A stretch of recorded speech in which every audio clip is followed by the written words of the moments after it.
Oh boy. Oh, here we go.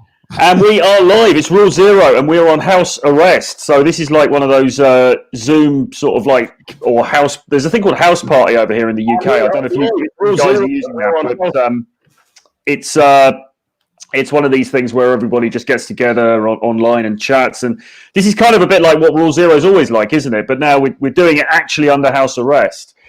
So it's been kind of a weird week here in the UK. It's sort of like. I guess they're slowly tightening things up. People were still going out and about last weekend, so they keep hinting and saying they're going to tighten things up a bit further.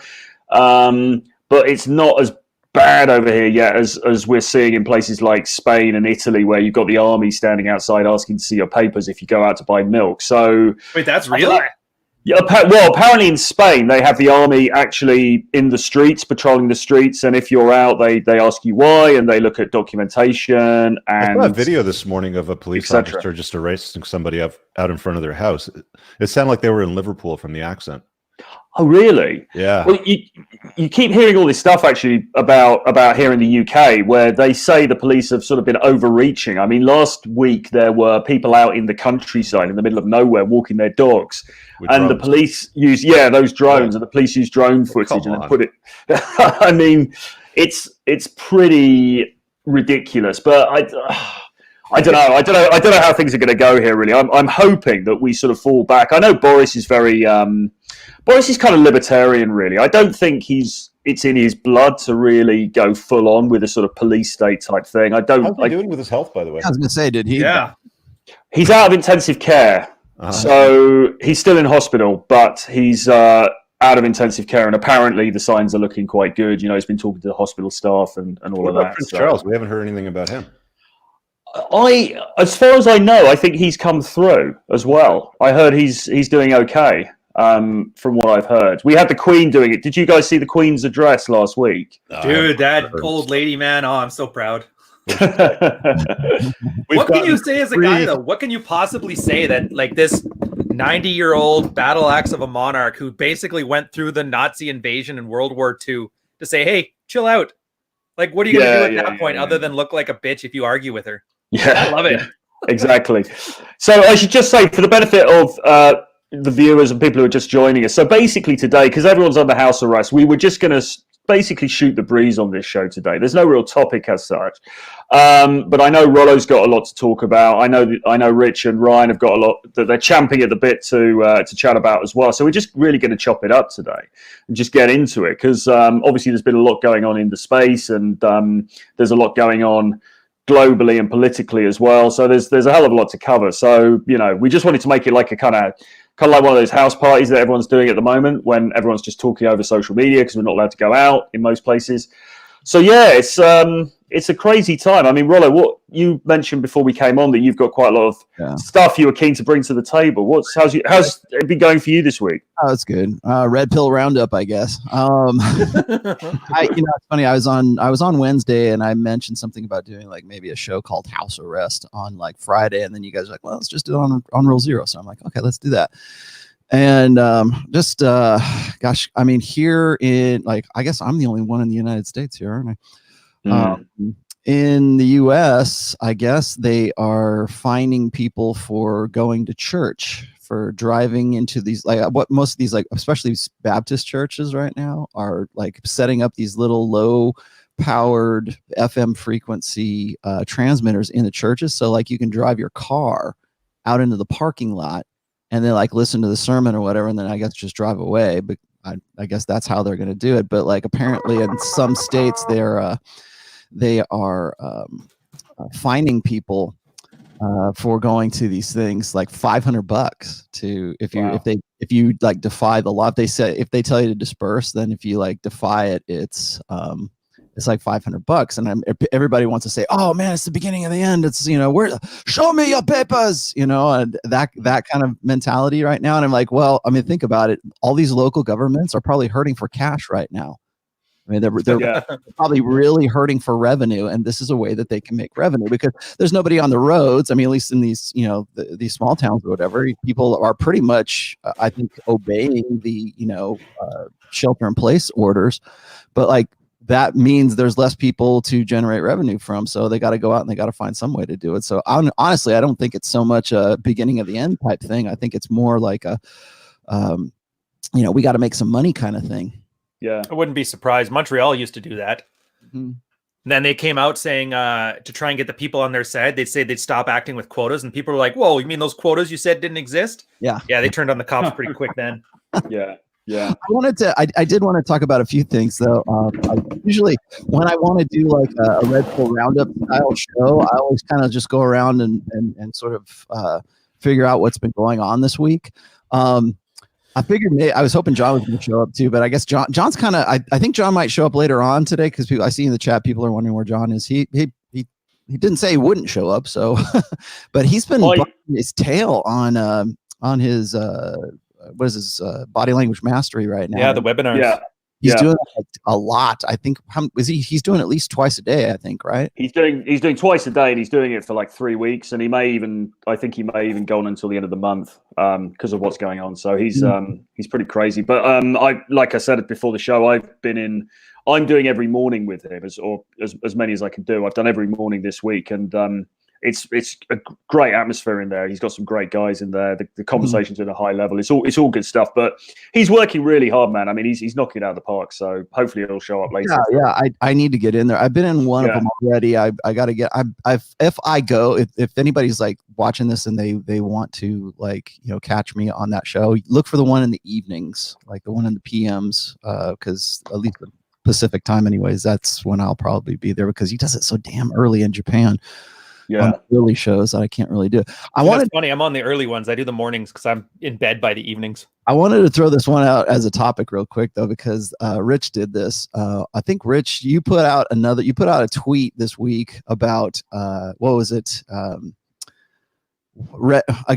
Your topic du jour, which is red flags, and then you said something about I don't know if you linked an article or something about women with tattoos. And how women with tattoos tend to be more promiscuous, tend to have more partners, tend to, there's a statistical analysis of that. Mm-hmm. And then, of course, what I thought was funny was, I think this has been the week for unpopular opinions. And if you know what I'm talking about, right?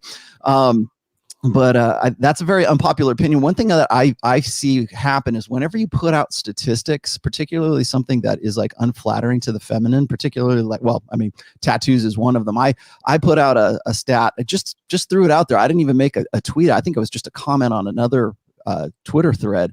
I put out the stats for women's promiscuity and how it affects their later decisions and results in their life. I mean, we know that they have a higher incidence of divorce after a certain number of partners, and those are very unpopular opinions to talk about. But like when you were talking about tattoos, or if I'm talking about the statistics, whenever you show like hard data, the first thing, and I know I figure you guys probably want to talk about this, the first thing that comes out of any woman's mouth is, or any feminized guy's mouth is, well, show the stats for the guys. How come you don't cover the guys? And I thought it was really interesting because I expect this now, right? I mean, this is just blank slate equalism. But the thing that I thought was funny is whenever you go and you show, if I were to show statistics for guys in divorce or guys in promiscuity, no one would say, well, show the stats for the women, show the stats for the ladies too. Nobody would say that. It's only when you do something that's unflattering to the feminine. Yeah, I had 3 incidents this week on Facebook, 2 on the 6th and 1 on the 7th, which eventually got me banned off Facebook for 24 hours. Yeah. One was for violating community standards, for pointing to a woman wearing the tweet said something about I'm out here running around training to smash the patriarchy, and she was wearing a t-shirt that said smash the patriarchy. And my comment to that was red flag number 2, toxic feminism. And I broke down a reason why you want to avoid people like this, simply because they have a victim mindset, which requires an oppressor, and they're always going to project that upon you. Avoid nothing disparaging, just pointing to facts. But of course, that triggered some people. And one following up to that, talking about promiscuity and sluttiness, and that's the one that got me banned because it was 2 in a row within the same day. What ends up happening is the outrage mob kind of collectively gets together. They have these it's so weird that they get away with this because they have these pages, and I know, John, you had a problem with this a couple months ago, but these women have these private pages on Facebook that they collaborate on. And if they come across something that they don't like on the interwebs, they share it in their group of angry, bitter harpies. And then they all get together and they go and mass report something that they don't like. And they do it simply because it's true. If it wasn't true, they would just ignore it. Because it's truthful and it exposes something, or it shines a unfavorable light on the feminine imperative, they get upset about it. How dare you say that promiscuous women are worth less than women that are not promiscuous, or worth less than women that have a lower notch count? That's not right for all of these reasons. And they start calling you, names. You have, small body parts, and your brain is this and that. And it's, just a typical narrative. I got a live that I'm going to do after Rule 0. It's just going to be a short one on my channel. I'm going to break down how I deal with haters and what exactly happened with that. But this is what happens. I mean, they're all cooped up at home with nothing better to do with access to the internet. And the best part is when you click through on who these people are, that's the best part. And I invite you to go to the Entrepreneurs in Cars page and check out who these people are, because it's really a riot. Yeah. Well, it always comes from below, as you said, doesn't it? Always. The champ is here! The champ is here! Dude, it's 12:30 a.m.-ish over here. I just woke up. My biological clock is so screwed up between the webinars and okay, so Tokyo declared in a state of emergency this week. The Constitution of Japan doesn't allow, the government cannot ticket people if they go outside, and they cannot force businesses to close. They can only issue a formal request in true Japanese manner. And so very politely, yeah, so everybody's losing their mind. Every girl on Tinder and Bumble's like, I'm gonna die from the coronavirus, so I can't meet you. But developing a way to bypass that.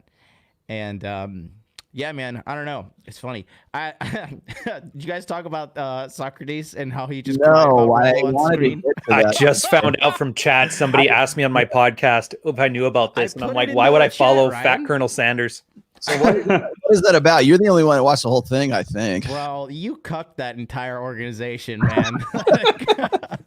That guy is just the guy is just sitting there, and he's just crying about this guy has declared himself the father of the godfather of the Manosphere of the Red Pill. I'm like, dude, no, he didn't. People who watched you, people who watched you did. You know what I mean? So I don't know. This guy's just what's his central argument though? What's he saying? Red pill bad.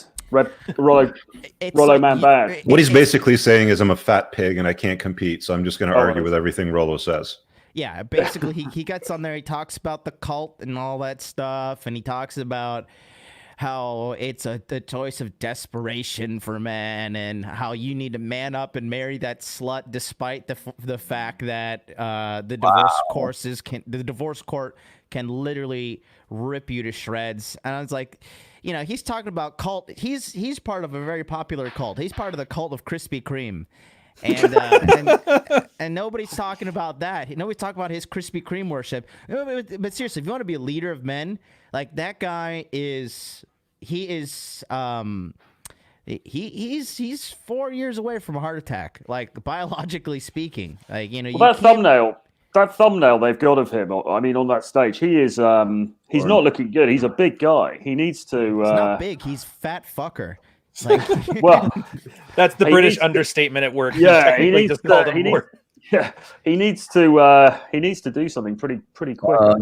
Aside from that, here's the thing I get, Rollo. I don't get the hate, and for some reason you get it more than just about anybody. Rich is a close second. If I hated you, the last thing I would be doing is quote tweeting you constantly. I'd be making my own thing. I just don't get, maybe it's because they don't have anything. Well, the dude uses, for instance, and I didn't really even, put 2 and 2 together until I think it was. If you guys want to put 2 and 2 together, smash that like button, by the way. There you go. No, who's the guy? What's the guy who uses Patrice O'Neill as his? Is it the new Morpheus or something like that? Oh, Brother Morpheus. Brother the Twitter Morpheus. account, yeah. Brother Morpheus. But I think this was back in August or September. He pointed out that Socrates wants to be Rollo Tomassi.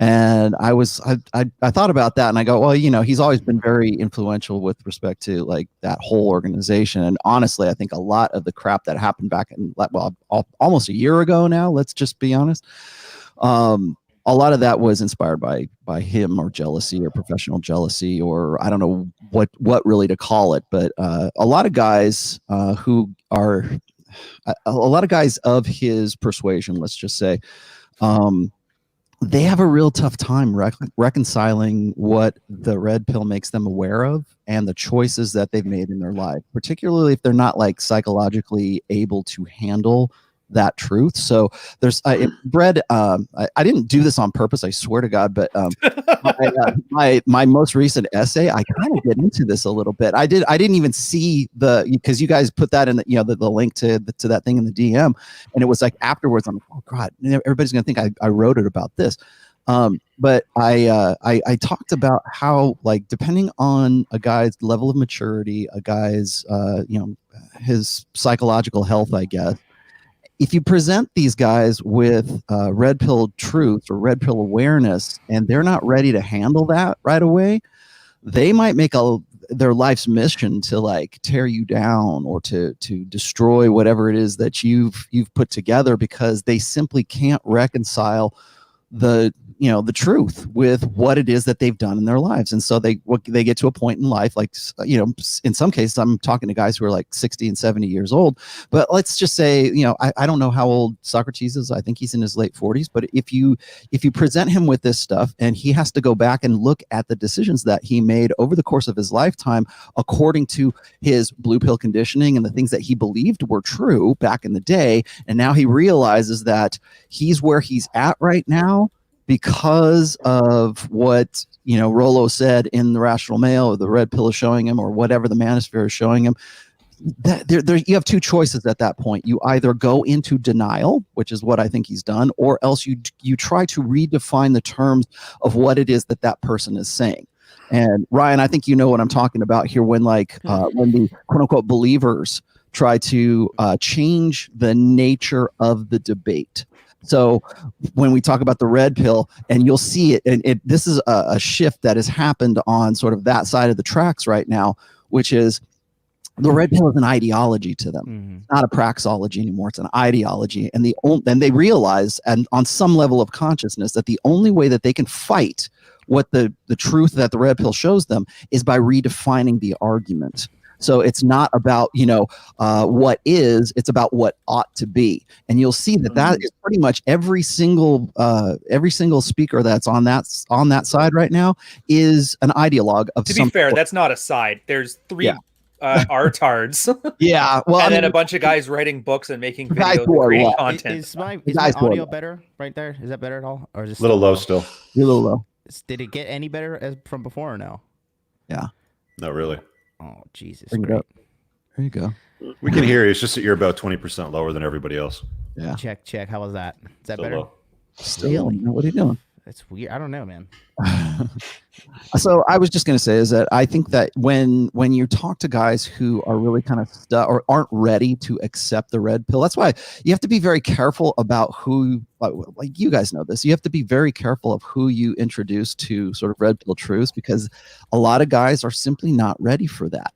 And then when you do introduce that, then they might not be able to, they might look back at their lives and they might not be able to unsee what they've seen.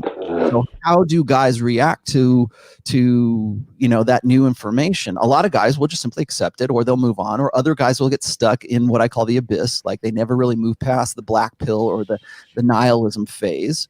They never get out of the world is against me kind of phase. Or else you got guys who just simply adopt it, understand it, and use it for their own benefit. Or you get the guys who look back on their lives with regret because the old social contract that they based all of their decisions on up to that point, they realize was bullshit. And so they can either choose to go into denial, they can change the terms of it, or they can accept it. And most guys simply won't accept it because they like where they're at, or they believe that where they're at is the right place for them to be. Yeah, and one of the things that a lot of these dudes will come up with is the idea, they'll say, I saw somebody do this week. They'll say, "Oh, Rollo Tomasi, he's so negative. You know, the red pill will just send you down into this spiral of negativity." And I always just say, well, no, that's completely the wrong way to look at it. Who is that? I think that's. Oh, is that one of your guitars? No, that's not. that's Poppy over here. No, what's you know, but it's completely the wrong way to look at it, right? Because for me, and I think for everybody on this panel and probably watching, to be honest, you know, red pill learnings are something that you look at, you understand, you accept, and then you move forward from there, and you use it to your benefit. You can use it to have a great life, right? You can use it to navigate, you know, the world in a way that benefits you, which is an incredibly positive thing. And these dudes, I don't know if it's a straw man or if they genuinely believe it, but they'll always hit you with this brush with this thing of like, it's negative, it leads guys down the wrong path. Right. Well, I will say this, it's kind of a funny thing with Socrates came up, because I don't know if you guys know who Glow is, but he's this bodybuilding gym cell that's in the Red Pill subreddit, and he's essentially turned it into like a teenage edgelord 4chan hangout and scared off all the talent. So it's kind of annoying, but I mean, it's Reddit, so who cares? One of the guys that actually created the space finally had enough and started to say something about it. And a lot of these guys, I don't know if it's who or what, I'm not saying specifics, but this guy, obviously, they don't want to learn. They just want to be told what to do. They don't want to be, well, here's some information, use it to your best knowledge. They want to be told, yeah, do A and then B will happen. If you want to get good women, read a Vola or some nonsense, because people are scared. People hate having to make their own decisions. I know, because I didn't like it for the longest time until the military said, do it or else. And I'm like, all right, I guess I'm doing it. But so then all you get is, and they don't know how to persuade people. And that's the problem with Red Pill. They talk about game. Game is about persuasion. You want to sleep with me because I'm the best guy ever. If you can't persuade somebody and you tell them what they should do, should is essentially I want, but I don't know how to get you to come along with me. And for a lot of these guys, it's not even whether they can articulate their coherent worldview or not. They just want you to reflect what they're doing. So that way it's more correct. And that's like a very feminine way of looking at things. But when they can't get that because they have no persuasion, because autistic text calling you a traitor doesn't do it, that's where you end up with this nonsense. And it took me a while to figure that out, because I was like, all you got to do, just like, if you don't like Rollo's book, write a better book. The one guy who tried it, he did like a real half-assed attempt. And I realized these guys are just, they don't put in a decent amount of work. Was that True Heart Bear or Huntsman? Jared It's that Legends of Man guy. Legends of Man, a pinnacle of man, an apex of man. What else? An apex of man mastery. Hey, look, guys, I'm trying to get an invite to the cookout where they can make me fresh steaks, all right? So don't be mean to them. But I get it. All those millennial things were like, oh, you guys are too coddled with participation trophies. Well, the participation trophies crowd just hit 35. Here's what you get. Like, absolutely ridiculous. Well, you know, it's funny. I took notes, and these are my notes right here from my 2017 appearance at the 21 convention. This is the first time. I think Rich was there too. We were both. Actually, you were there too, Ryan. That's high quality paper. That was when you invited me, wasn't it? Yeah, exactly. Well, I invited you to that one, but I was still Scott W back then. As people know, I am a copious note taker, and I took notes during Socrates's speech. Oh, his hypocrisy nonsense. Yes. And from the 5 or 10 minutes of that one clip that you guys linked me yesterday that I watched, it is almost identical to what he was preaching back in 2017. It hasn't really changed. It's all purple pill stuff. It's all by the way, he also rips off pretty much all my memes. I mean, you just see the one with the you guys showed me the picture of the one with the girl who's up in the Catholic Church, and she's topless and she writes "I am God" on her chest and stuff. How many times have I like posted that in the last actually, year? I think I've been using that for about a year. I'm actually going to use that in book 4 as well. but he's using that. He's using my quotes. And the reason why I know he will be using all my quotes is because he's always done it right here. He's used my sex is the glue that keeps a relationship together. He's used that before. And what happens is he takes my work and he bastardizes it. He turns hypergamy into hypogamy. Whatever fits his narrative. Again, what was I saying before is you have two choices when you can't really reconcile the cognitive dissonance of the truth with your belief set.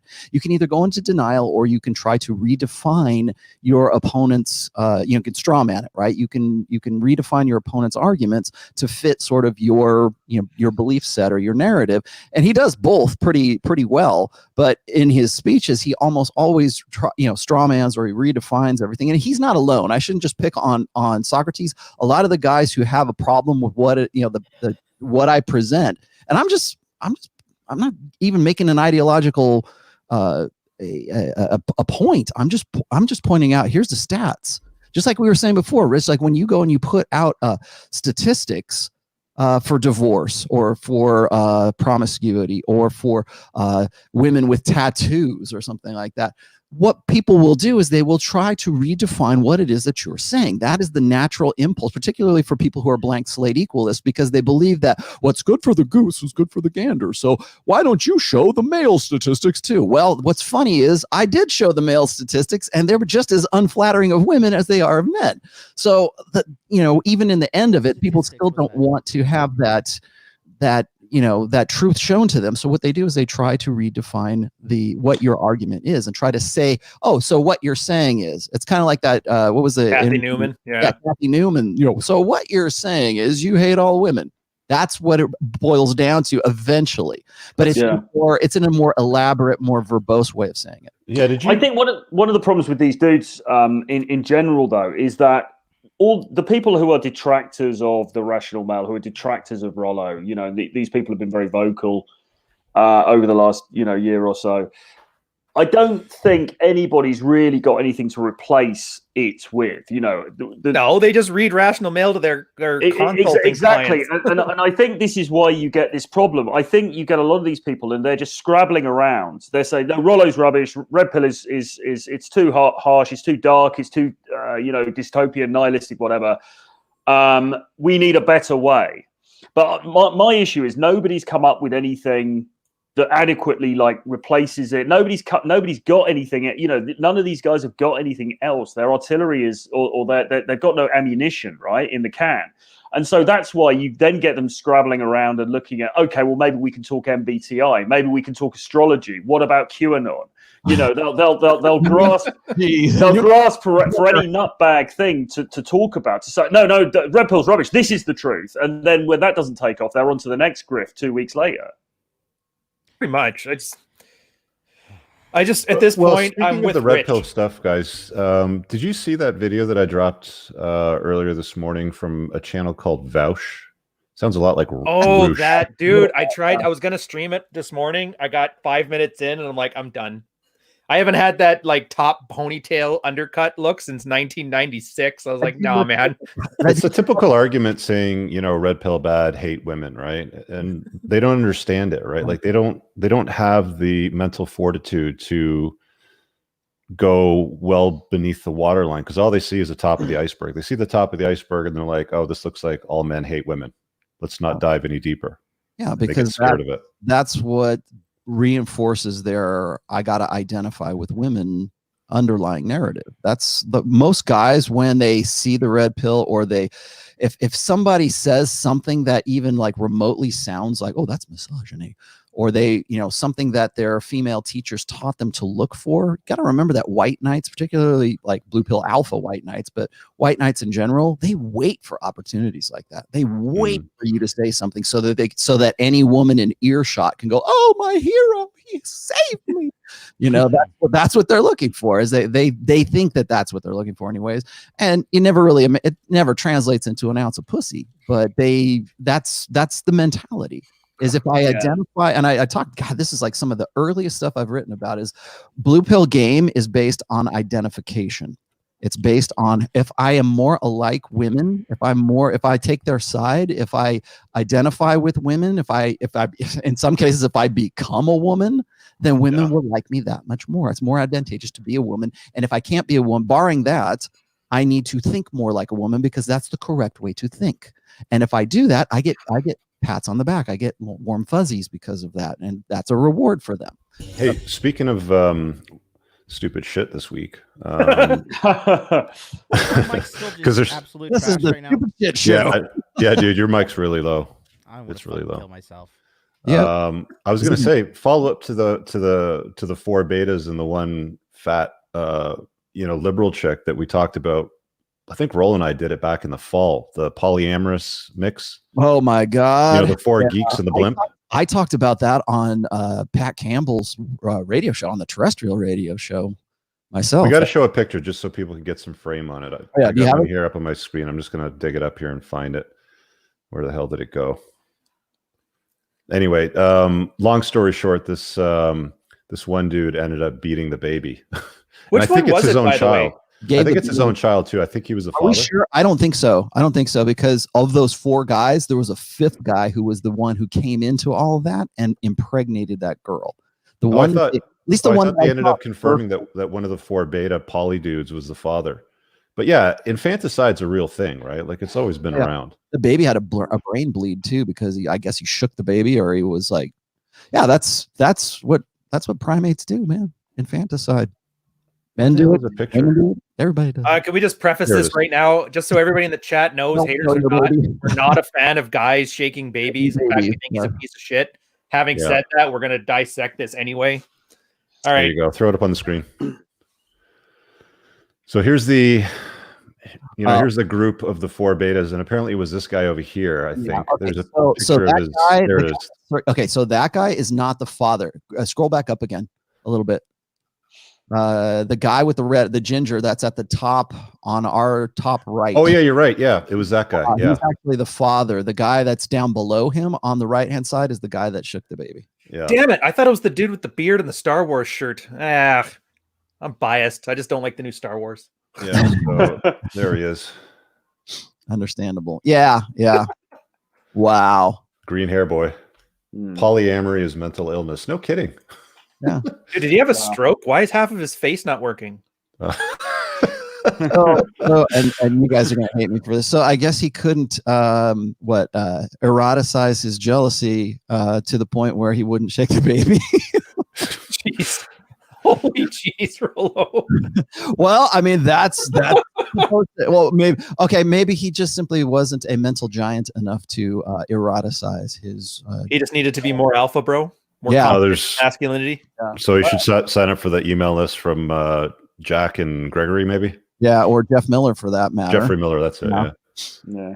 That's the problem I have, and I hate to say I told you so, but I told you so. And that's what that Bausch guy was preaching about in that 30-minute interview he did with the incel. Was he's basically saying that polyamory is a better way to go about the sexual marketplace, and this red pill thing just propagates hate. It's just like this whole nonsense where they think that you can generate this new egalitarian view or reality just because you can't compete on an individual basis, right? Right. Read this book and you'll understand exactly why polyamory will not work. Who's the author of that one? It's Tim Burkhead. Tim Burkhead. Yeah. Promiscuity. It's one of the. It was one of my best of books. If I was I really need to do like reading lists because like 2019 was a bumper year for books for me, like Alpha God. Promiscuity. I've read it before, but I went back through The Blank Slate by Steven Pinker because it was sort of relative to what I was writing at that time. I really need to do a book list because a lot of guys ask me about that. Like, what can I be reading? And I'm like, well, the basics, 48 Laws of Power. What else? Do you guys have any of you guys read Art of Seduction? Yeah, yes. Great book. Yes. What did you think of that? Because a lot of people kind of have mixed reactions to. Well, it's like Mastery, Art of Seduction. I mean, it's classic Robert Greene stuff, right? Like I think he covers the important stuff. I mean, he's not doing it from a red pill perspective like the Rational Male does, but yeah. I reread it recently, and I'm going to read it probably. I'm listening to the audiobook again now, so it'll be about the 3rd time I've read it. I think it's awesome, but it's not. I mean, for a start, it's not from a red pill perspective, like Rich just said, and it's not really from a PUA perspective, because let's face it, Robert Greene is not a he's not at the bar like, you know, macking on chicks every weekend. But some of the stuff is deep. I mean, there's some gold in that book. There's absolute gold in that. I still love Robert Greene. I really do. I think 48 Laws of Power was sort of his masterpiece, his tour de force, and everything that came after that was just trying to sort of get back to the magic that was 48 Laws of Power. What I like about him, though, is that he is not afraid to be amoral, I suppose. You know, he's not afraid to say, this is how it is, not how you want it to be. This is kind of how things are. And he's like that in The Art of Seduction. He talks about the value of darkness, in terms of the seduction, the value of dark triad characteristics, the allure of, you know, violent, sort of subversive kind of things. And it's very real. It's very raw, even though he's probably not personally that kind of guy, but he understands it. I think it's a really good book. And funny enough, actually, John, who's had to leave the stream because of some technical issues, but he really likes it as well. Apparently, he recommends it to the people on his webinar. So yeah, I mean, I think it's a great book. I haven't read it. I would suggest on your list, though, I like going the psychological side of things. Like Franco's Practical Female Psychology is a great post-anger phase book. That's good. David Buss's Why Women Have Sex. Yeah. All these people asking for studies. That was 10,000 people, studies, and an 800-page slog of a book. Every reason a girl has sex. Mm-hmm. Any guy who thinks he wants to understand women, all he has to do is go to that one, and he'll find out, they don't think like men at all. Girls will sleep with men for something as trivial as they don't want to have to hear him nag about it. You don't put your sources, Ryan. I need 800 pages of why women kill me. Yeah. Oh, I know. And it sounds autistic as hell. And I hate, but you know what? Whatever. I have an interest in something. It's interest. It's how it works. Who's that one by? Do is not act autistic, and you can make that sound pretty cool. Who's that one by, Ryan? Dr. David Buss and Cindy Minston. I always get hers wrong.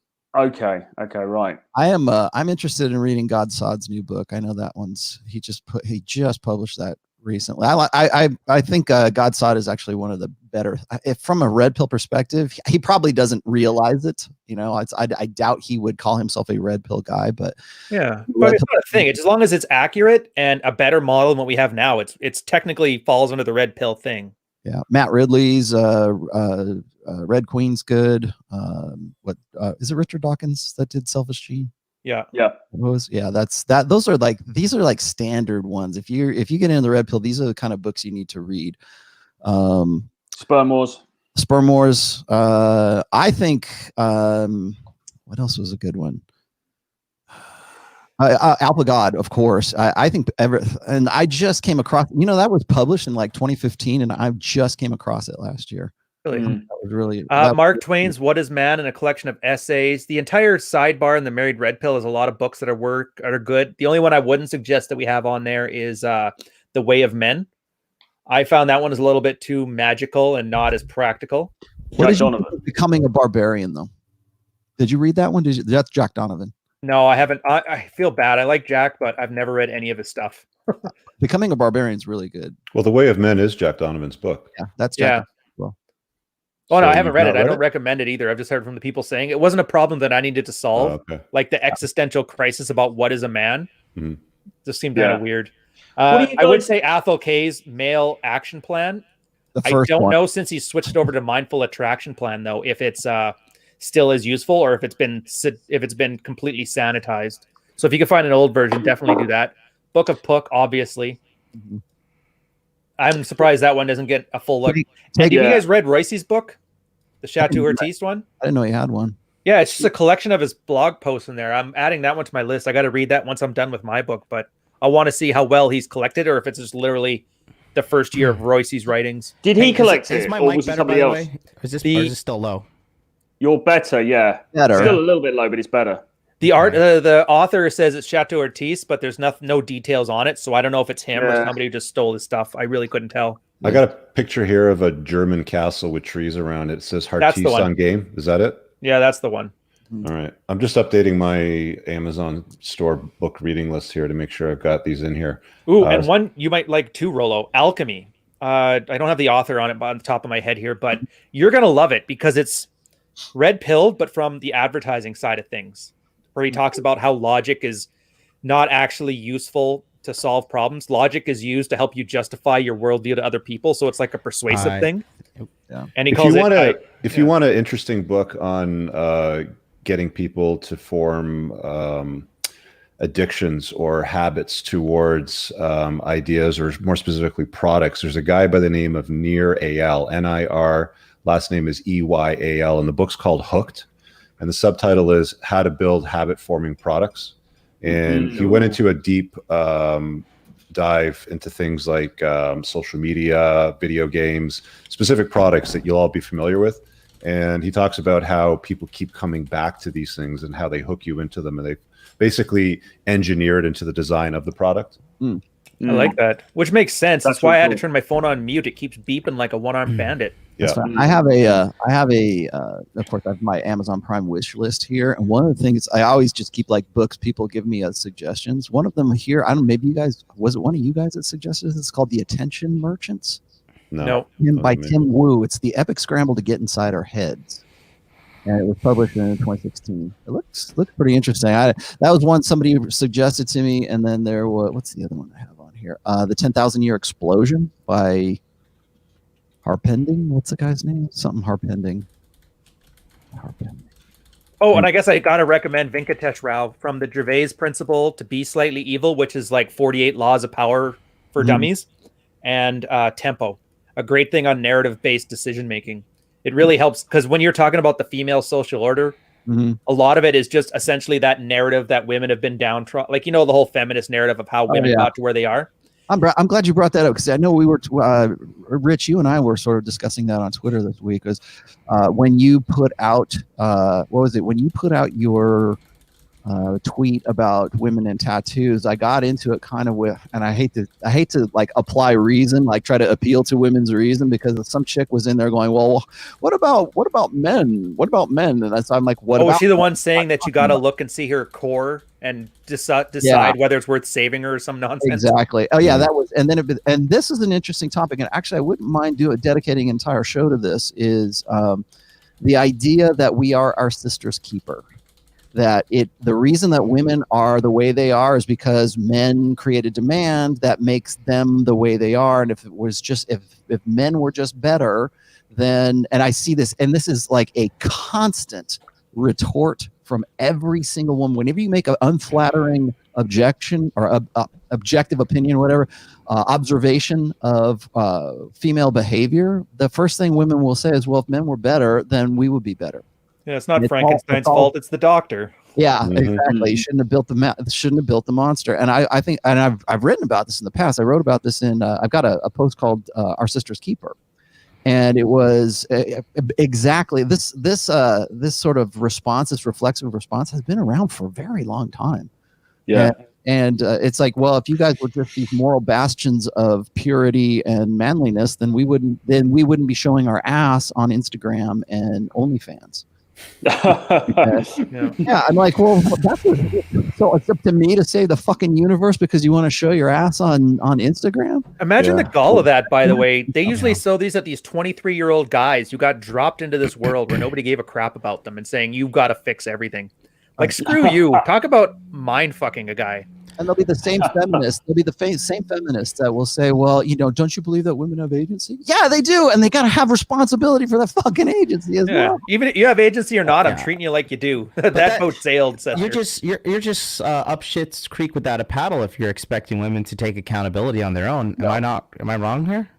Yeah. Well, don't expect it, but hold them to task. And you can do what you want. Just don't be in my life if you're going to run your mouth. Fix this audio now? Are we good? You're a little better, but clipping now. Yeah. Now it's what? Now you're clipping. You're clipping. Oh, great. Yeah. Fantastic. You need a cloud lifter amp is what you need. Your EQ that you're running it through, it's either your input's too high and your output's too low. All right, I just tweaked it there. I think that should be good right there. Is John just also came up with the response that most guys will give me if I actually entertain women, like trying to appeal to their reason. And they'll say, well, why are you even bothering throwing pearls to swine, right? No, you're not going to change any woman's mind about that. Now, you got to understand that when I do that, it's not because I think I can change that woman's mind. it's more like a public service announcement to any of the guys that are reading, so that they get an idea of, they get a better, well-rounded idea of what the red pill's really about, instead of classical debate. Well, yeah, classical debate, but it's also so that guys like that dude you guys show, was it Valash or Valsh or whatever the hell that guy's, the guy that looks like the ponytail man from the 90s, from the Simpsons, that guy. Doesn't he worst live stream ever? Yeah, he looks he looks like the guy from the comic book guy from the Simpsons. Yeah, it's not. It's so that guys, when they read that and they go, okay, maybe there's something more. Then maybe there's a little bit more deeper meaning to what the red pill's really about. Hey, maybe it's existed for 20 some odd years because there's something actually to it. It's not supposed to radicalize guys so they go out and mow down women in panel trucks. Dude, you're savage today. I am savage. Well, you say anything goes, so anything goes. What do you guys think about opinions? What do you do to think about sex at dawn then? Because there's some controversy around that book, isn't there? I mean, this is where me and Rollo have me and Rich disagree quite a bit. So what are the respective positions then? Let's see some blood. We're on quarantine. Fuck it. There's no blood to be had. It's just. I don't think that we're different in the sense that we both agree with the science, the evolutionary part of it. And I've certainly changed my opinion since I've talked to Chris Ryan, and I followed up with a second book, and I've watched interviews with him on Joe Rogan. He's definitely like a lefty, bleeding heart, poly sort of dude. He's definitely a beta. But there's a second part to the book that I haven't read. So in full disclosure, I'm only looking at it from one side of the coin. But yeah, I mean, the data seems pretty obvious to me, especially when he's pointing to the science. Yeah. See, where I part ways with that is and maybe this is oversimplifying it, but it seems to me like Sex at Dawn is pretty much a guy who wants to make a case for poly by saying, well, bonobos are poly, so we should be poly too. Oh boy. Yeah. There was a book, actually there's a couple of books, but the most notorious one is called The Naked Ape, or the Naked Bonobo is what it's called. And it's pretty much corrects the assumptions made in Sex at Dawn about bonobos. Bonobos are actually very hypergamous, and they are they're as every bit violent, and they're not the free love hippies of the primate world. I mean, bonobos go to war. There's a lot of I think a lot of inaccuracies with respect to his direction with bonobos do it, so we should be more like bonobos. But the problem is pretty much first of all, he's wrong in that, but pretty much every primate, and if you read Alpha God, you understand that pretty much every primate follows that same sexual strategy. There's an alpha, there is a harem of women, and then there are various beta males that form coalitions to eventually take down that alpha male, and then one of those guys takes over the mantle of the new alpha male. The girl apes go into estrus, and we start the whole process all over again. I'm sure that there's other aspects of Sex at Dawn that are worth reading, but I'm just saying that I think a lot of his premises are based on inaccuracies. The whole part about the bonobo free love stuff, setting that aside, do you agree with the evolutionary stuff that he concluded at when it came to like the shape of the penis and and that seemed like the first load and the last load and all that? Didn't that seem like a little bit of a reach? Well, no, because there's a lot of research on that. There's a lot. That's the reason why people think that science-wise that guys are better in tune with what they desire sexually than women. Is because we get a visual indication when we're turned on, where women really don't. Troy, throw that up on the screen. I was looking for something else, and I came across this. Wow, Alanis Morissette. This is Alanis Morissette today. Wow. I don't know if you guys remember her, but she was pretty popular when I was. Isn't it ironic? Isn't it ironic? Jagged little pill, and have a look at her today now. Yeah. Is that What If God Was One of Us, lady? Yeah, I think so. Yes. Yeah. No, isn't it Lisa Loeb? Anyway, those are some big old titties. Yeah, it looks like the poor. Well, the kids definitely got no shortage of milk from that one. Yeah, something else. I know where I'm going for quarantine. Remember her on Nickelodeon's You Can't Do That on Television? Oh yeah, dude, they're 80s kids. Remember that? Yeah. I don't know. That's 90. There's this account on TikTok that somebody linked me that brought me to an Instagram, It's this chick with like tats all over the place, and she's trying to be like a TradCon MRA sort of chick. You download Jesus. TikTok now, Rich? You joined the TikTok squad? No, I had to click through to it, and I got through on a browser page, and I clicked through over the Instagram to go to the app because I'm not just using walking TikTok. by and I happened to pass by a TikTok screen and Dude, I refuse, man. My daughter's huge. Join the dark side, Rich. We have cookies. my old lady sends me a best of, so I don't have to wait. I do for it. enjoy watching John's collection of best of on his stories, though. Oh yeah, the great. chick that ass bounced her way through the glass door. Yeah, that was pretty good. These girls are fucking retarded, dude.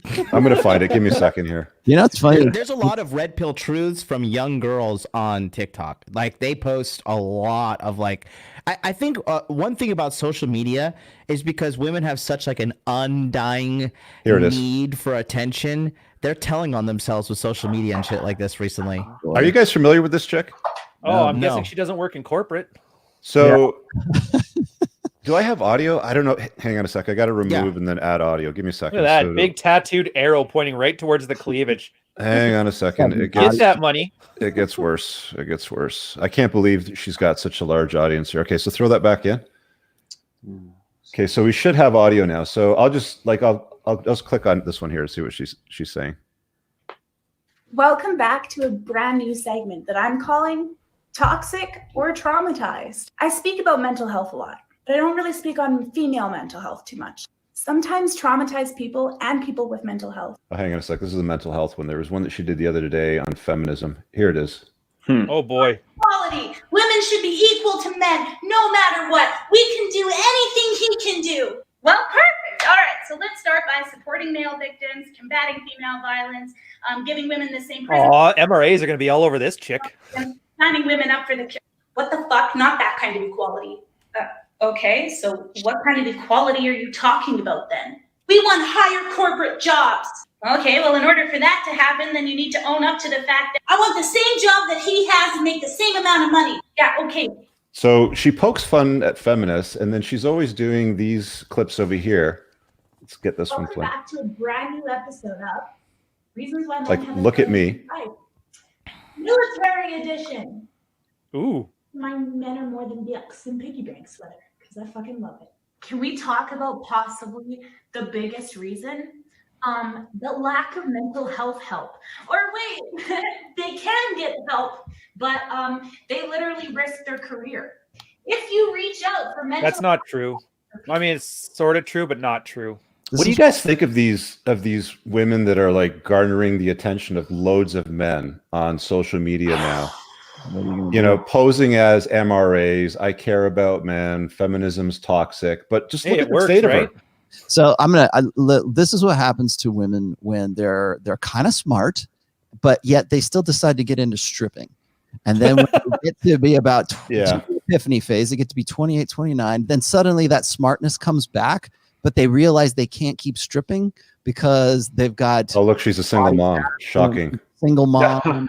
Yeah, I mean... Oh, the kid's got blonde hair. That's a surprise. This is smart stripper with a child. We presume that's her child. I think that's probably her child. Yeah. Probably dated rock star, bad boy, drummer boy. And yeah, I thought her child was going to have really curly dark hair. And now she's a single mom. I guarantee you she was a stripper. I don't know anything. I don't know this woman from Adam, right? But she's a single mom. She's got body tats. She's probably been a stripper. She probably dated some death metal goth boy for God knows how long. And now she's in her epiphany phase, and now she still wants the attention that she got when she was stripping. But now it's easier to do because the barrier to entry is gone. Like, what was it? I think it was was it one of the Tate guys who were saying that, I think it was Tristan who was saying that women don't strip anymore because they don't have to. They can just go online. We're seeing this happen right now in the lockdown. Is all these strippers suddenly they go on OnlyFans, or suddenly they become they're all entrepreneurs overnight, right? But like stripping is like going to be passe because you can just do it online now and you don't have to worry about. Well, now the barrier to entry is so low that this chick can still have a career making videos that are at least somewhat like, you're right. Like, I think MRA, or is it MRA? Somebody's gonna pick up on this, and it wouldn't surprise me if she wasn't like the next like Karen Strawn, or the the next representative of the men's rights movement. Potter Strawn, let's do it. She's got every red flag there is: body, neck, face tats, face piercings. Just listen to her speak for 30 seconds. I can already tell that she will stab your dog if you treat her badly. Yeah, like she's got that vibe to her. It's, but dude, she's got a following. Like, I've seen her name pop up at least a couple times this week, and people have sent me, like, I get crap all the time, right? And most of it I'm just like, okay, whatever. But it's like, if something keeps popping up, okay, there's something happening there. So I eventually click through and I'm like, really, guys? Like, they're asking me, what do you think of this chick? And I'm like, you can't see through the crap yet. See, I can't even falter for it because it works. I'm not saying the whole, like, we wouldn't be like this, but incentives do play a part in it.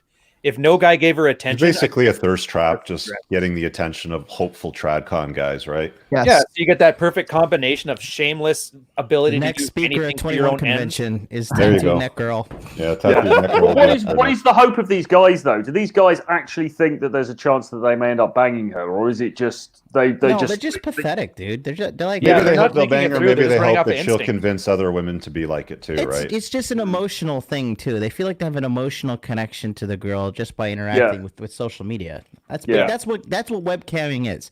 Webcamming, okay, you're not selling the booty. You're selling the fucking love, and the booty is just the cherry on top.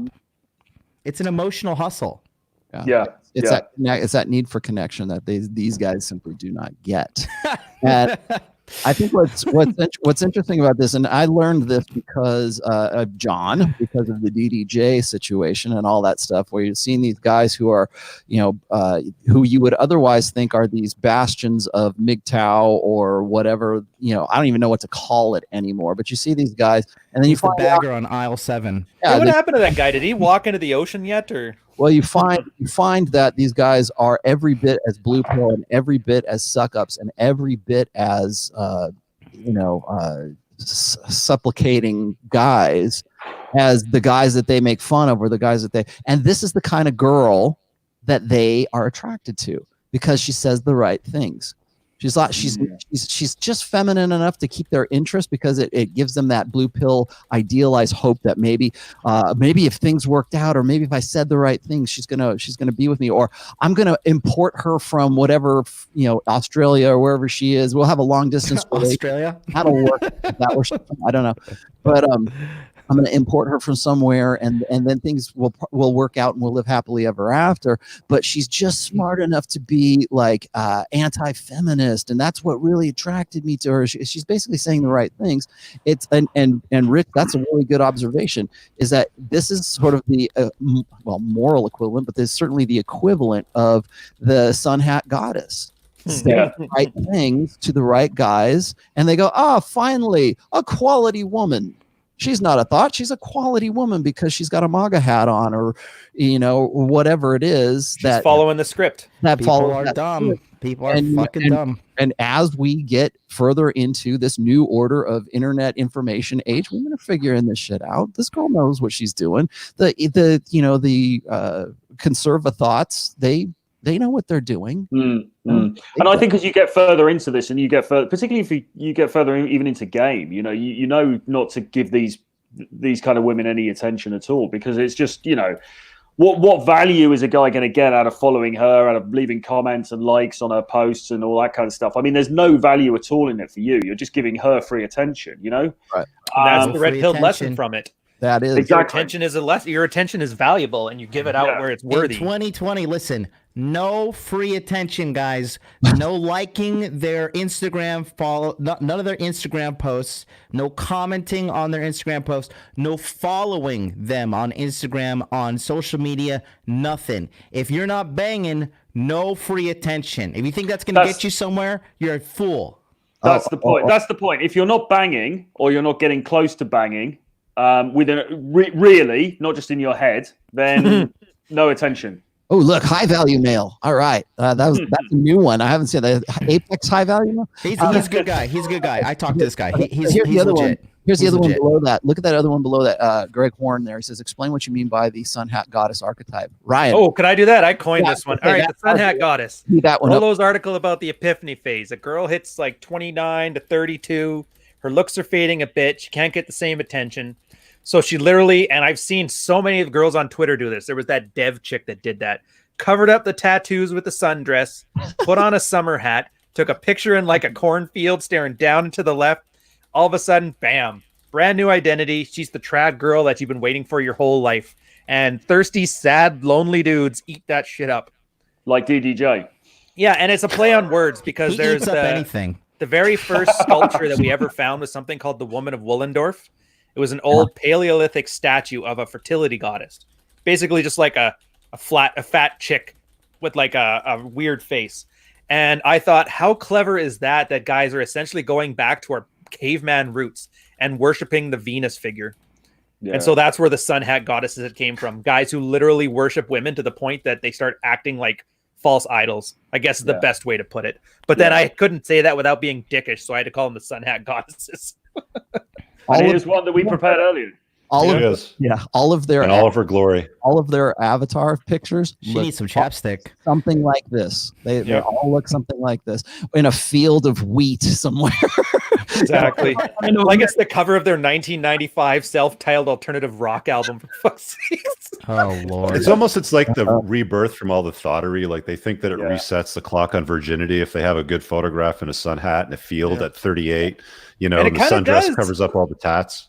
Yeah. That dev girl, she did that for 6 months. She's like, guys, I got a new boyfriend. I'm good to go. And then she just disappeared. Yeah. But remember that chick that, sorry, I'll go quick here. Remember that chick that was wearing all the 1960s chic, like French stuff with the beret and the tie sweater? And the guy was like, if more guys acted right, girls would start acting like this. He was worshiping the sun hat god. And then she told him to go pound sand. I'm not wearing this for no man. I laughed my ass off on that. That was quite funny. But generally speaking, guys in this space would do well not to pay much heed to any women within this space or who try to come into this space. And when I say that, I mean very loosely the red pill, the manosphere, the game space, because there are female dating coaches. And they're all useless as well. You know, I mean, I think within this particular space, the whole value of this is sharing experience with other dudes, is swapping notes with other guys, right? Yeah, it's becoming a hive mind. So when women come into it, you already know it's a grift before you even, listen to what they have to say. Well, carry on. I was going to say, I got asked by and Ryan, I don't know the guy's name, but the guy who's doing the quote unquote official Red Pill, the Red Pill sub podcast. Oh, Joe. Yeah. And I was actually seriously considering that. I still might do it, but what turned me off was the Stephanie thing. Yeah, they've got a Wednesday show where it's a Red Pill Women show, and I'm like, if you're like giving serious thought to any of that, I'm not sure that that's what I want to get into. And it's not because Rollo hates women. No, it's not, because it's when you bring women into that male, women into that male space, it corrupts that male space. Dude, look, you guys like Rollo, I think Rollo, you live like a little bit of an echo chamber when you realize, man, dude, 95% of these red pill content creators, they don't know what the fuck they're talking about. Yeah. They don't live that gorilla pimp lifestyle. They don't have hoes on deck. They don't know how to play girls. They don't know how to. They don't know how to dial that down from 8 out of 10 gorilla pimp to like 5 out of 10 healthy man. They don't even know how to match with a girl on Bumble and get her to come over and have sex with you within 1 hour. If you can't do that, you're not fucking red pilled. You're not. All you guys worshiping your gurus out there, Coach Red Pill, that fucking dork, all the RSD guys, all the fucking 21 convention guys, you have to realize it is such a small minority of guys that are actually red pilled and in the field picking up broads, running their life. Look, open your front door, look outside in the real world, and ask yourself how many of your friends are actually pimping it. How many actually have multiple women on deck, multiple women in check, cooking, cleaning, massaging, taking care of the men. It's an extreme minority. So you have to run that calculation on your content creators as well. Which boggles the mind, because I don't find, like, whatever, 10 out of 10 gorilla pimp, that's cool.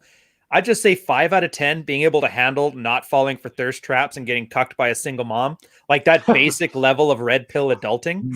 Yeah. You should be able to easily make that. Like, you have to actively fuck up so often to screw up that level of masculinity, I guess is the best way to put it. And then if you do, then you can become a speaker at 21Con, right? Clearly, like dude, what can I say to them that their attendance isn't already saying? Like, how much meaner do I need to get than just nobody showing up? Yeah. LOL, bro. Well, 40 Yeah. people showed up. Come on, give them some credit. Yeah, No, because yeah, they did buy 20. one get one fucking tickets. And half the of guys those were the ones people that couldn't get the bullied into refund to Rolo, and they didn't want to waste their money. Yeah, and half of the people were bullied into it because their payment processor wouldn't process their refund. So it's like, But, well, I got yeah, fucking and Rolo, it's conned. not anything about hating women, too. Here's the thing. You guys remember Kit and Holiday? Oh yeah. Vaguely. Name back. Here's what happened. Kit and Holiday, she was one of the boys. Everything was all great. Queen All of a is sudden, it's that, like, you guys need to kick out Donovan, or you guys need to kick out Rich, or the Carolina Hermit. Same thing. All well and good, super friendly. Then all of a sudden, they start making demands. So, or Aeon Media. What was that? The Ben guy from Spain. He was making a conference for rational, like-minded, high IQ men or something. And they brought that Cake and Crisis chick. Every example you've seen of any of these spaces in the sphere try and put a co-op group together has had the girl screw somebody over instantly. Like, how many examples do you need till you just stop inviting Susie to the tea party? Seriously. Everyone. I'm still laughing at because it was Roman. Who was the Aeon Media? It was Roman Mikowski or something. What's his name? That guy who wrote Sanction. Yeah, right. Sanction. Great writer, does good work. People really like it. Is Sanction a good book? I've heard this mentioned before. I started it. To be honest, I didn't get through it really. And I mean, I read a lot and I read fiction. I just found it a bit. He's a great writer. There's no doubt about it. He can put a sentence together. He's good. But I found it a little bit dull. And I'd come off the back of having read the Bronze Age pervert one, which I thought was really, really good. So I just found it a bit dull. I mean, I might go back to it at some point. It's kind of it wasn't really doing it for me personally. But that's the point. Right. Switched on. A lot of people really do like his work. Yeah. As soon as you throw a whiff in his face, that's where I literally wrote a chapter on this for my book. Thirst is the worst. Rich, your story too. Remember that one 20-year business relationship gone because the guy got a whiff? Mm-hmm.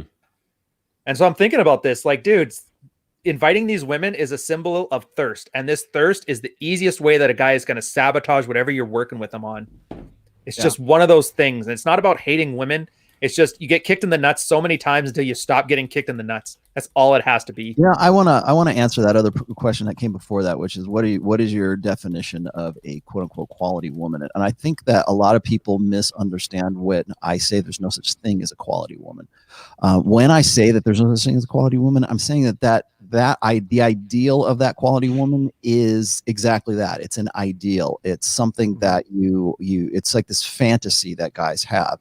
And so the closer that woman aligns with what they think that quote unquote quality woman should be, that makes her worth his while. Pretty much every guy that's ever gotten like one-itis or believed in the soulmate myth, that guy pretty much leans on the idea that there is a quality woman, or there is some sort of quality ideal. And I think that when you get into things like the sun hat goddesses, or even to an extent the girl with the tattoos that we were just seeing right there, people say, well, she's not really a quality woman, but she's somebody else's quality woman. She might not be yours because that would never happen to you. You have moral standards, right? Well, the thing alpha for you, Rolo, is just because that girl with the tats is not your quality ideal does not mean that you can't be manipulated as easily by a Kitten Holiday or by that kind of MAGA thought, I guess is what the term is. But it just depends on what your context is, and that's why I keep saying that there's no such thing as a quality woman, because that's the ideal, and that's why it's very important. I'm not saying that there aren't like women who are like better matches for you than they would be. There are, but it's very important that you don't start saying, well, she's a quality woman, because every dude that is sitting across the table during divorce proceedings with his ex-wife, I'll guarantee you that when they were getting married, he thought she was a quality woman. Dude, that's my whole reason I wrote that article on vetting. A lot of guys want to vet for these qualities, and that's a couple of the problems with it. It's a snapshot. She's not going to be the same person 10 years from now, or after a kid, or in her retirement phase. There's that part. But most of these like good quality women morals is just saying women should be this. And all should means is I want, but I don't know how to persuade you to do it. Which kind of lets you know the problem with like what a quality woman is. A quality woman is a woman that respects your boundaries. That's basically it. If she's acting right, she's a quality woman for as long as she wants to be a quality woman. That's all there is to it. But that's the Yeah. problem, because then it's on you to establish your boundaries, to hold your boundaries and be worth having boundaries for. If you can't meet those 3 criteria, then you're going to default to, well, she should do this, even though I've given her no reason to. Yeah. I have a, It lets you know power. It's like an ultimatum on a societal level.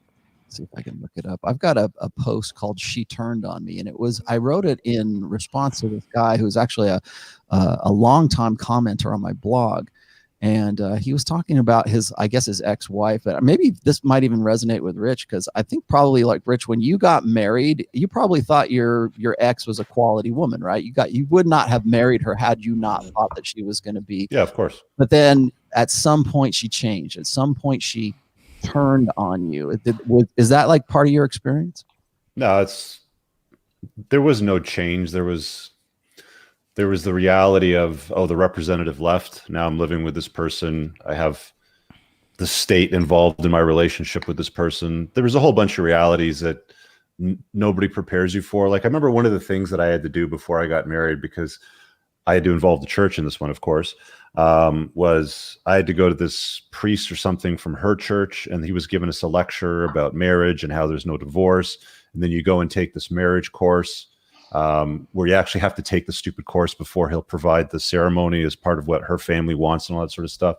Mm-hmm. And it's like, all of that stuff it's not real, man. It's really masturbation. It's really just like dysfunctional setup. Pigeon dancing, man. Yeah, it's all rituals. Yeah, it's all rituals is what it is. It's just nonsense. And then you realize, when the ceremony's done and you've unpacked the house and the baby's born, you're like, shit, man, this isn't what I signed up for. I thought things were going to be quite a bit different. And then you realize they're never going to change. So you have a choice. You can either suck it up and be a bitch, or you can, get out. Yeah. Yeah. Well put. Yeah. But she was quality. Yeah. Well, this idea about vetting, though, it's always flawed. I mean, yeah, of course you're going to do your due diligence, right? I know I've talked about vetting and doing your due diligence, and I know that Ryan and a few other people said, don't even waste your time, vet yourself. But I still think that there's a period of time that you have to invest in getting your head around who you're dealing with. You can call it whatever you want. You can call it vetting. You can call it just, definitely have to vet these girls, bro. There's no ands, ifs, or buts about that. You have to vet them. When they start showing you who they really are, you better listen. You better not manufacture some BS story in your head, or, I always say guys like to complicate their lives and then justify why they do it. Hi, I'm like the king of that shit. I've done it many times in my life. It got me into a marriage. It got me out of a marriage. Like, there's a whole bunch of times in my life where I've rationalized BS because I subscribed to all these narratives that kept getting pounded into me since I was a child, sort of thing. So it's just, do you want to keep sleepwalking through life, or do you want to wake up and see stuff for what it really is? That's all that we really have conversations about, is plotting the minefield and then setting a better path through it. Yeah, here, John, I'll put it this way. This is why I don't think vetting is a good strategy at all. Vetting for a man is like a girl telling you what she's attracted to. If she thinks that she likes nerdy guys because she dated nerdy guys before, she actually likes nerdy guys who are tall and attractive, and nerdiness was just the only thing she could grab from them and articulate. Because in her brain, she doesn't know, because they don't know what turns them on. So a girl will just know she feels it. When I vet a girl, I vet her these days on level of obedience, because she needs to. Yeah, those are boundaries. It's what you will or won't put up with. Right. I think that's a form of vetting for sure. Yeah, so you don't call it vetting. We call it vetting, tomato, whatever it is. Yeah. No, you've got to do it. You've got to do it without a doubt. But my point is just that I just find it hard to believe that it sticks. I mean, she's like this now. What's she going to be like in 15 years? What's she going to be like in 20 years? Oh, yeah, it won't stick. And you got to accept that at some point she might change. And if she changes and it's a bad way, well, those are your boundaries. I'm not putting up with this. And then you make the hard decisions.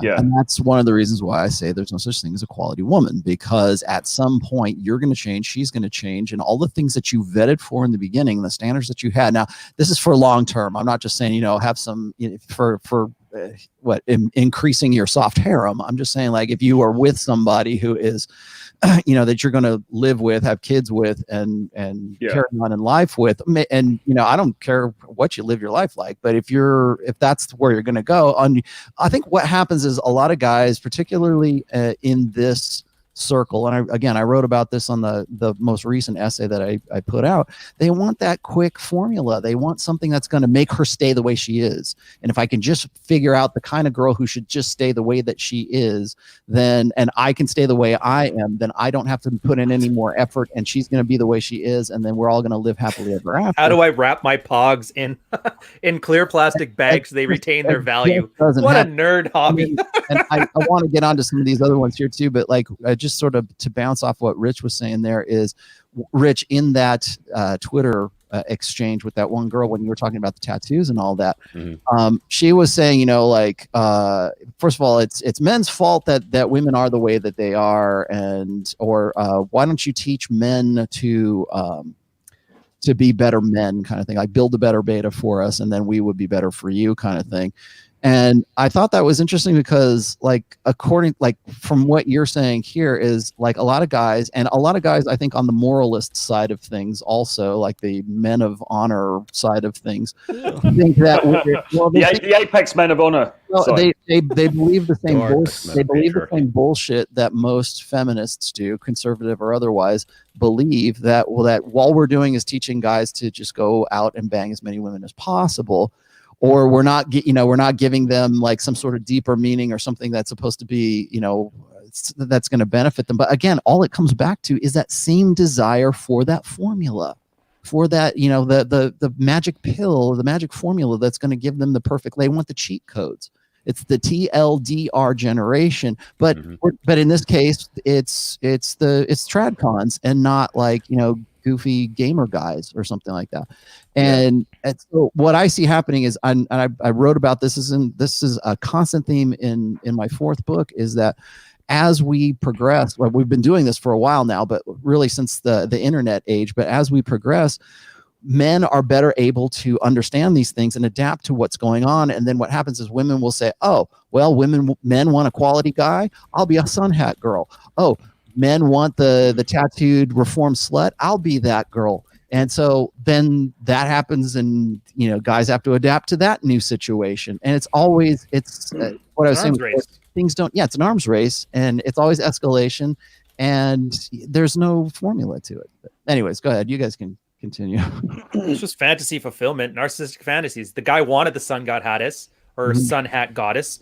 She wants a guy, so she acts like it. And then once she gets him, like Rich said, well, now I don't have to do that anymore. Back to front pants.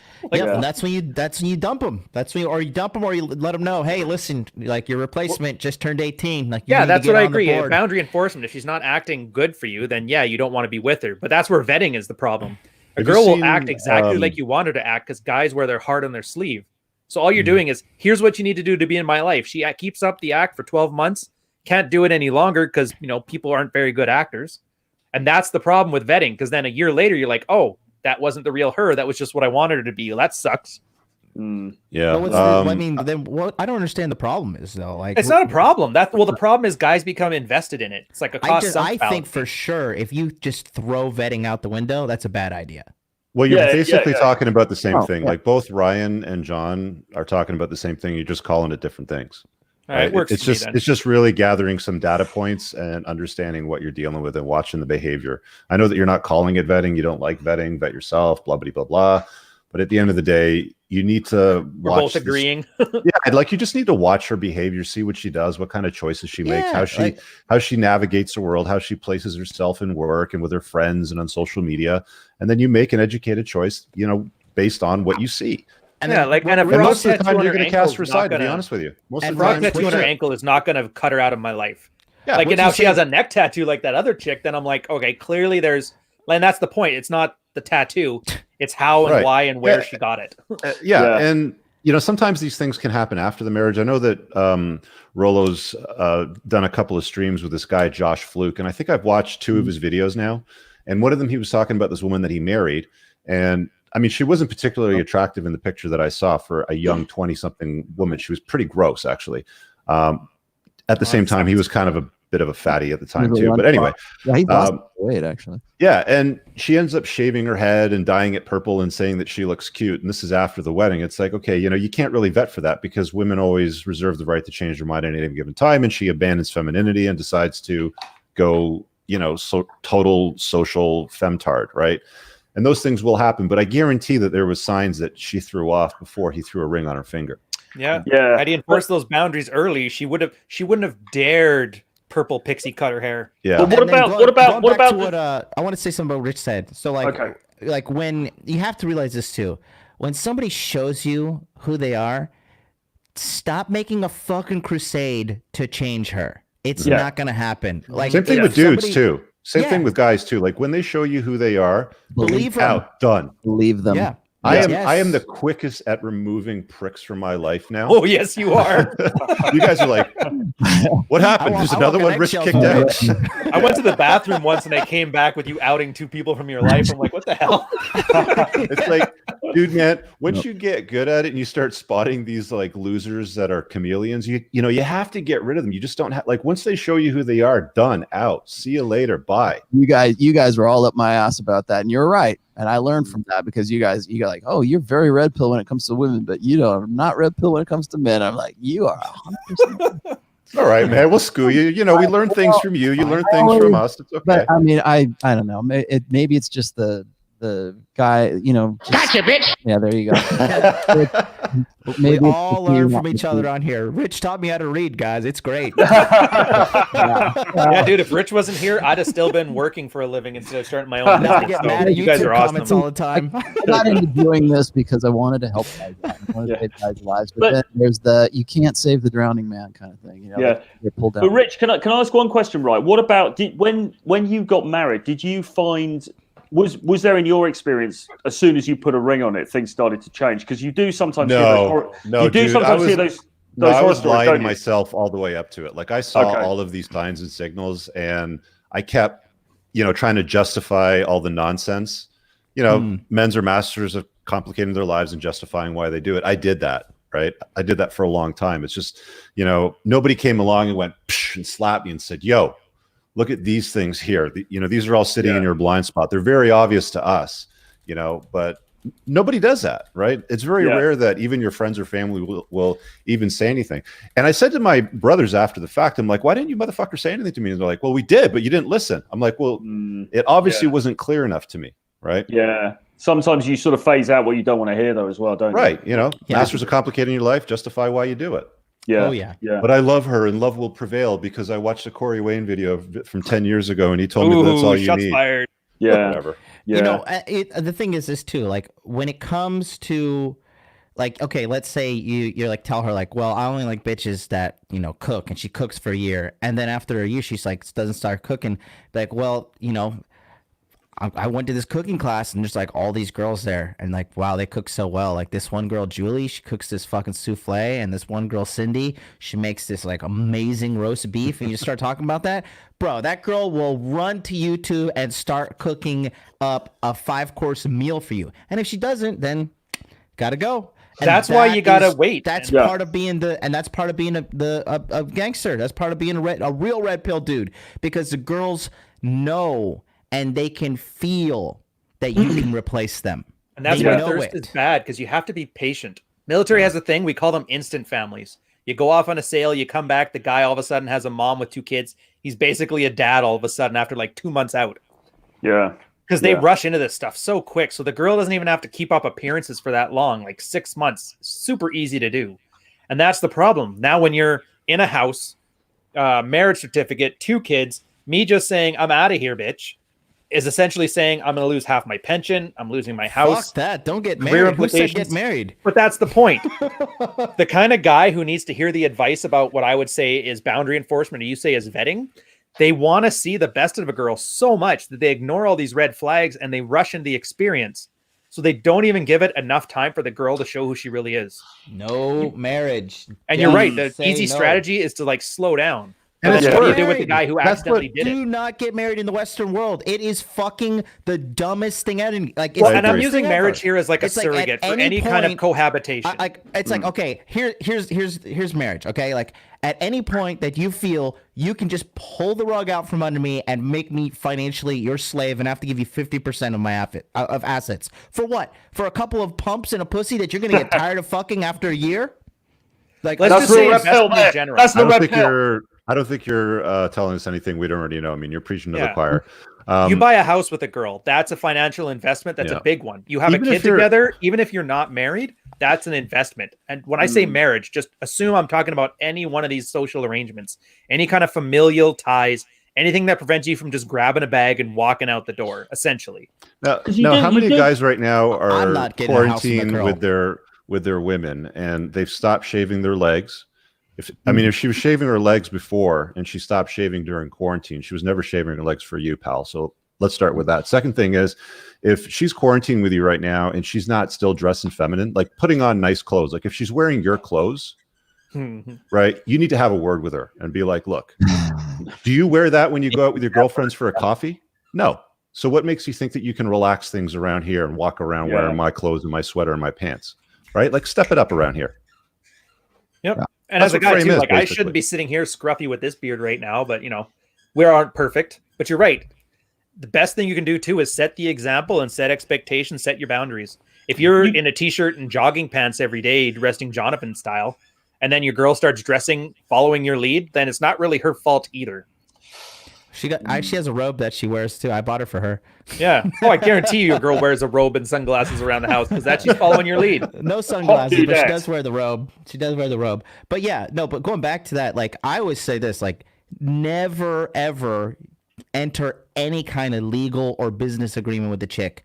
No joint bank accounts. Your name is on the lease, not hers. You have separate cell phones, like because at the end of the day, the only leverage my girl has over me right now is she can cut off my internet and she could cut off my cell phone. That's it. Like if she got mad at me or whatever. Other than that, like I'm good to go. So that's the only leverage point she has over me. Even if she moves in with me, right? My name is on the lease. I'll be paying the rent. My name will be on the lease. I'll maybe pimp her out, make her pay some rent too. But like, at the end of the day, the leverage is mine. So when I first moved in, that's exactly what I did. It was my house. I didn't even make her pay rent. But at the same time, like you're getting zero say in what I decide to put up on my walls. Yeah, exactly. Don't enter any kind of thing where they can have leverage over you because like you gotta trust your woman. No, you idiot. Like well, here, that's let me the ask dumbest you this thing ever. After that first place, we moved to Montreal, got a second place. At what point does it become the trad thing of the stay-at-home wife and you're paying all the bills? You see what I mean? Like it starts to get raising your children. These things. That's what I mean. Raising your children and that. If she's not, get your ass to work.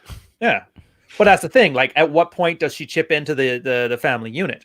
Yeah. In my case, I made the decision. Like, if we're gonna buy property together, like my house was mine when you met me. We're getting a new house now. Well, yeah, you're putting in 50% on this. You're going to get a job. And she was cool with it too because she hated being a freeloader. But that's whatever a family lawyer tells you to do, follow his advice when it comes to cohabitating because eventually the state's going to impose the fuck do they call it? It's here in Ontario. Common law marriage. Right? Common law marriage, yeah.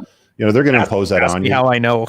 Yeah, so you can call your situation whatever you like. It doesn't matter. At some point, the state's going to call it common law. So make sure you talk to a family lawyer before you live with any chicks.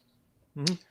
You do sometimes hear these horror stories, though, don't you? Where guys will say, as soon as we got married, things changed. I thought she was a good girl right up until that moment. And then as soon as the ring was on it changed. And I don't know how, but that is scary. And that's something that guys really need to think about. And it may not even be that woman was sitting there going, aha, I got this evil plan. And as soon as he puts a ring on it, I'm gonna shaft him. I mean, maybe, but I think it's also just psychologically, once they know they've got you locked down, the power balance shifts, right? And that's why John's saying, kept maintain that leverage at all costs. Yes, bro, dude, if the moment she finds out, like, okay, my man ain't shit, like he can't get no other fucking bitches, that's when the balance of respect starts to shift, and that's where like the abuse might start to come in a little bit.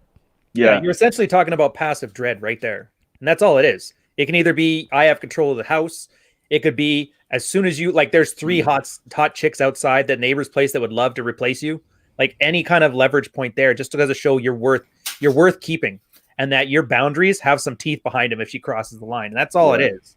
Yeah. Luckily enough, all the benefits of being a really top tier guy, like Rich at this point, a cocked eyebrow is probably all he's going to need to do.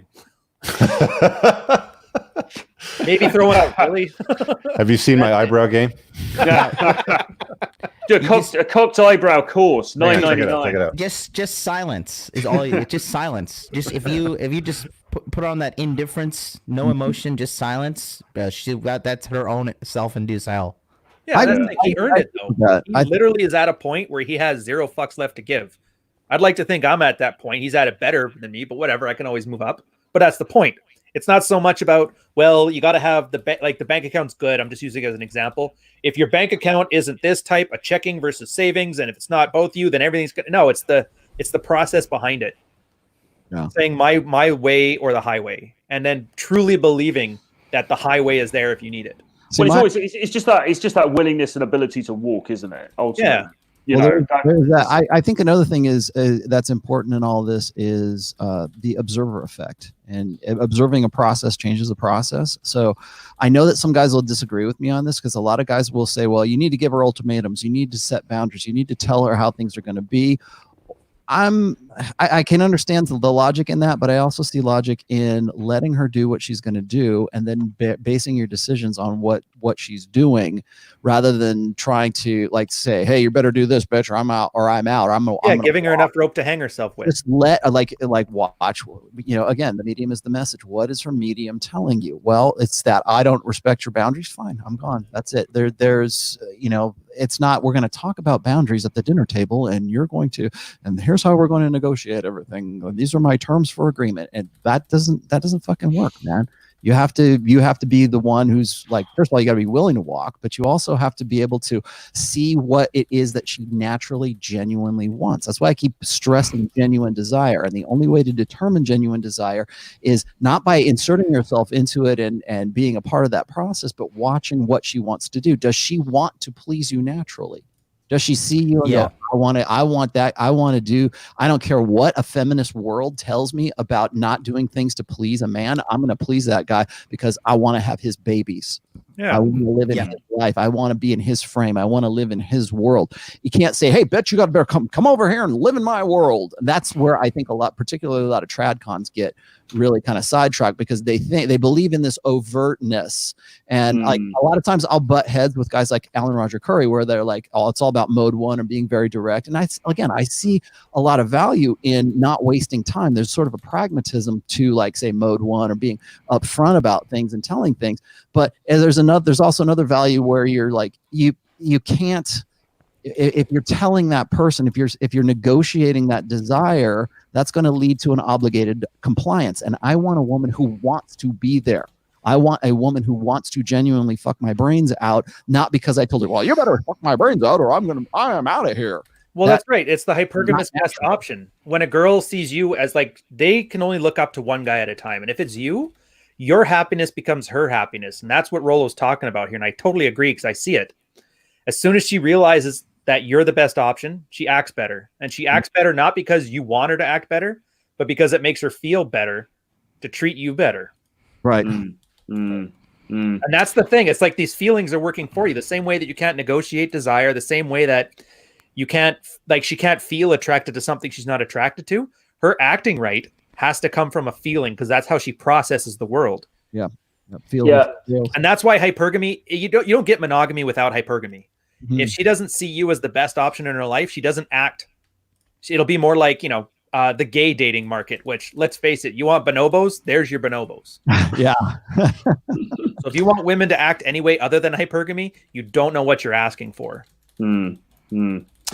Well, on that note, under house arrest, Troy, real quickly, none of anything that we've said in the last hour and a half makes any difference, because we're all going to be radioactive zombies very soon because of 5G. I just thought son of a bitch. 5G. That's true. Let me drink rosé and consider this. Yeah. I'll be doing a puzzle together, Ryan, and tweet it out. I'll be doing a Periscope about this later, but yeah. Anyway, we've all been under house arrest, but it's been an awesome show today. It's been awesome to catch up with you guys and chat about all of this stuff. Should we just go around the panel and just see what everyone's up to this week before we go? Yeah, so, do you guys mind if I go first? Because I got to bounce. I got to get live ready. before the train wreck Monday, of course, regular stuff coming out all week, Entrepreneurs and Cards channel. I'm doing a live right after this on my channel on how to deal with haters, kind of talking about what we kicked off earlier on at the start with my ban on Facebook earlier this week. So head over there and check it out. It's not going to be long. I'll probably be in and out of it within 15, 20 minutes. Cool. Good stuff. Ryan, what have you got going on? My book is done. I'm finishing the final edits. Like I have to format it for Kindle and put the cover art on there, and I'm bringing it out. Just grab it. I guarantee you'll like it. One part Jordan Peterson's 12 Rules for Life. One part The Game by Neil Strauss, and one part Bukowski's Women, a Novel. Put it in the oven for 30 years, and there you go. You'll love it. Yeah, it's good. It sounds awesome, man. I'm looking forward to that. It's going to be good. Was that crickets? Rollo, what you got coming up? Oh, I've got a book myself coming up. I'm hoping to have it done by the end of this month. I have been just nose to the grindstone for this whole thing. Again, I probably would have had it done sooner, but with COVID and everything, Brian, I don't know how you're going to get it your book produced at this point, because print on demand is very, very slow at this. That sounds like a tomorrow problem. Yeah. Well, at least you finish, at least you're done, at least you're ready to go when the time is right. But if you're trying to order my book, I would suggest, and I never say this, but I would suggest going and picking up the Kindle version right now. If you want to start reading it while you are also in house arrest, because the print books are something like 2 weeks out right now because of the COVID thing and shipping and everything else. But book 4 is definitely in the pipes, coming soon. I will be on tomorrow on my show at 4:30 Eastern on my channel. You guys probably follow me anyway, so that's coming up then. And then I don't know, I might have a couple interviews coming up this week, so look for those as well. That's me. Awesome stuff. And I got to run, guys. I'll see y'all later. Okay. See you later, man. And John, I love that guy. Versace Pappy. We've been hard. We've been hard at the grindstone all week in the hot dude hot dude army. I'm gonna come in the evening one for that one. Yeah, so I've just been doing the private coaching with all the guys for body language mastery. We've been going 2 times a day, 2 hours per session. So 4 hours a day, every day since the first. It's been solid. We got presentations. John from Bulldog Mindset's going to come do a private conversation with us. Rollo said he's going to come in this week. It's the last week. And then we got one of our local guys in the group who's he's an actual porn star, so he's gonna give a demonstration on how to give proper sex technique. And he's not gonna mummify anybody, is he? I think Vince is gonna come and mummify his woman this week as well. I don't know, it's really good, but I'm not doing dude party. I decided that June 25th is gonna be enrollment for Body Language Mastery Quarter 2. And I'm coming back to the show on Monday. I've been putting out some shorts on my channel, just little clips that seem to be taking off pretty well. So come watch me 9 a.m. Eastern Standard Time. I also have a very COVID-19 based announcement that's going to come out this Monday, 9 a.m. on my show. So you want to come check that out. Cool. Awesome stuff. And I will be in this week as well, doing a bit about day game, John. I think yes, we'll get that sorted out for later in the week. I want to run something by you guys really quick. I wish I said this when Rich was on, but so next Saturday is April 18th, and that's when we were going to be doing the Vegas meetup, the Rule Zero Live. I would really like to get everybody on board and do sort of a special show of some kind, for Rule Zero on this time next week. For the guys who, we were going to do it there anyways. Maybe we can sort of do a virtual Q&A or something. I'll host if you want, but we can do it like a virtual Q&A for the guys who are going to be there, and then we'll just maybe that's what we ought to do, is just do something for the guys that were going to be there. Good stuff. Yeah, definitely. Works for me. Yeah. Works for me. So for my stuff, just hit subscribe to this channel. All support is welcomed, and I've got videos coming out on a daily basis during the week on here. So jump on board for that. My course, Charisma and Dating Academy, is coming out on the 30th of April. There's going to be an enrollment period of the 30th of April to May the 4th. Okay. So if you want information on that, and it's going to be awesome, it goes through all of the stuff that I've learned about charisma, about the dark triad, a full rundown of game, the whole model from beginning to end. If you want updates about that, which will be going out after the Easter weekend, then get on my email list. There's a link for that below. And yeah, get onto my Patreon as well, because I'll be sending out some updates about that early to the Patreon guys. So the link for that is also below. So support me on there as well. I do a couple of additional videos per week for the guys on Patreon, and we also do bi-monthly Zoom calls as well. So yeah, join me on there. It'll be really good, I assure you. Okay, guys. So listen, you heard it here first. Next weekend, we will be doing a kind of a replacement for the Vegas event, which unfortunately had to be moved due to the current situation. So we can all look forward to that. Aside from that, it's been awesome to chat with all the guys today. Hope you lot enjoyed the show, and we will see you again very soon. Bye-bye.